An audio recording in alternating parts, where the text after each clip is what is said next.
this is Irina Slutsky reporting for Geek Entertainment Television on location at the Wired headquarters in San Francisco with the legendary Chris Anderson. Is the inventor of the term long tail, is that correct? I certainly didn't invent the concept. The concept was probably Jeff Bezos in the early 90s, but I did coin the term, the long tail, to describe it. The long tail is life beyond the blockbuster.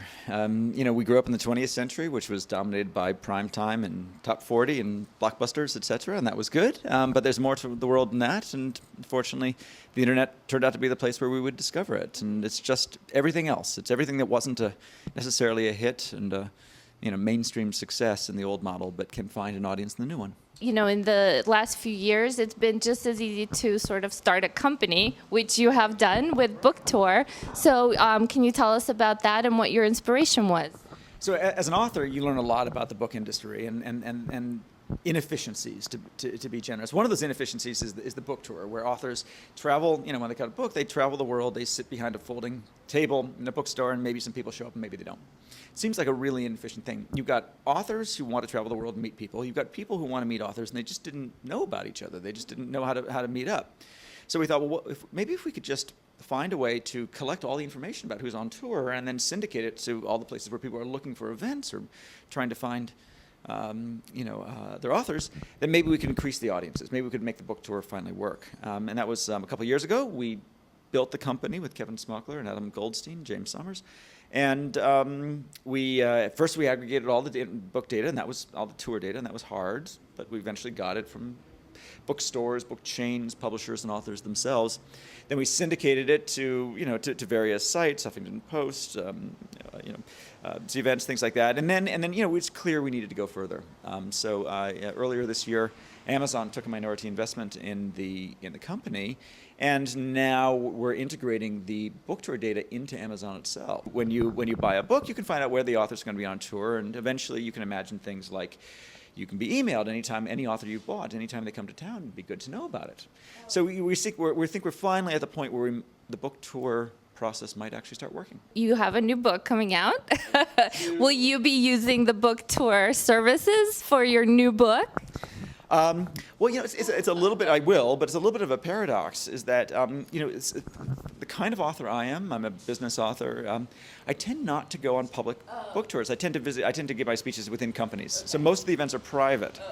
So I feel a little bad about that. So this is free, The Future of a Radical Price, and it's based on the emerging class of business models built around giving things away.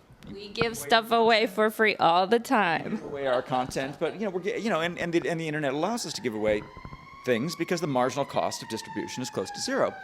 But you need to make money. Right. And so we're starting to get very clever about business models built around free. And the old model is advertising. Right. The new model is advertising plus things like freemium, where you give away some things and charge for something else. So the Wall Street Journal, for example, uses the freemium model. A lot of the games industry right now is starting to use the freemium model, where you have free-to-play games, RuneScape, whatever, but there's a subscription process by which you can have a better experience, or go to exclusive lands, or get a pet for your penguin, et cetera. And so we're starting to see a lot of clever thinking about what do people want for free, how to use free to maximize your audience, and then once you've got that audience, how do you convert some fraction of them, 10%, 15%, to paying subscribers? Is that a real business model? I mean, have you seen a lot of people be very successful with that? Well, for example, our robotics company has a site, a community site called DIY Drones, DIYdrones.com. That's hosted on the Ning platform. And Ning is a company that has a social network platform. They got, I think probably, I guess 1 million? Maybe I'm misremembering. Maybe it's a couple 100,000. But anyway, they've got lots and lots and lots of very narrow-focused social networks.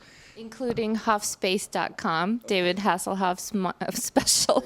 There you go. Now, they're based on a combination of the freemium and the ad model. If you want their free version, they'll put some ads against it, and they'll make their money that way. If you want to take their ads down and have a more sort of professional-looking social network, you have to pay them. So Ning is a freemium model where a lot of people get it for free, but some value it so much they're willing to pay and give Ning some direct revenues. And that's Mark Andreessen founded the company from Netscape, and it's I think it's a very clever use of a new business model to get direct revenues, so you're not super dependent on ads. Do you think, and as we all know, I'm a little obsessed with newspapers, do you think that, for example, the New York Times could do something like this? Absolutely. If the Wall Street Journal can. Now, it's not to say that everything's paid, because that won't work. Right. Typically, what you do is you give away the stuff that would be most popular.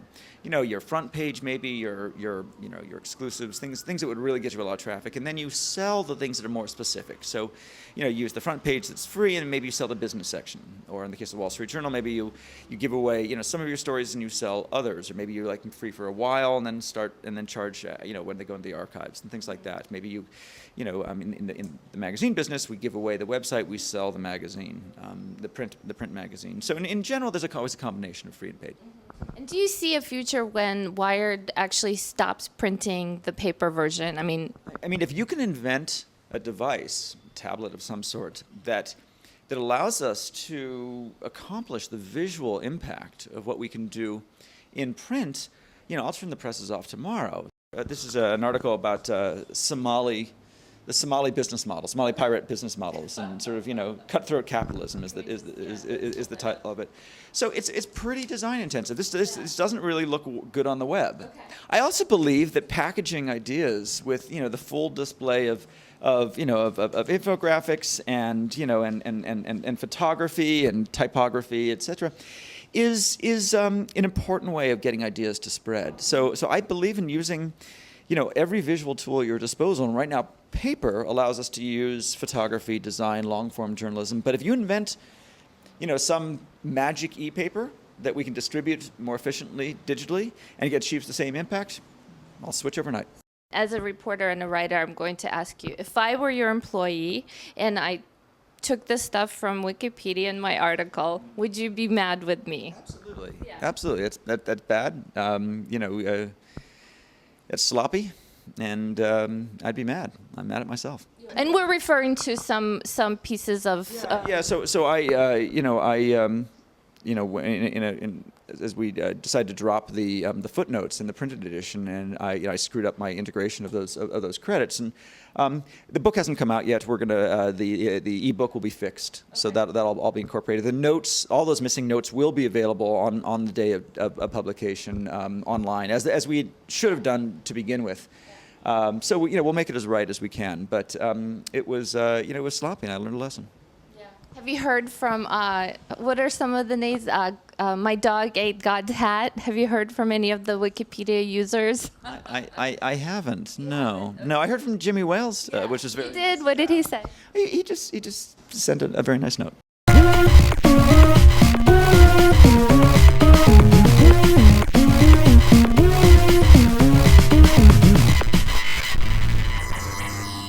I believe in the internet.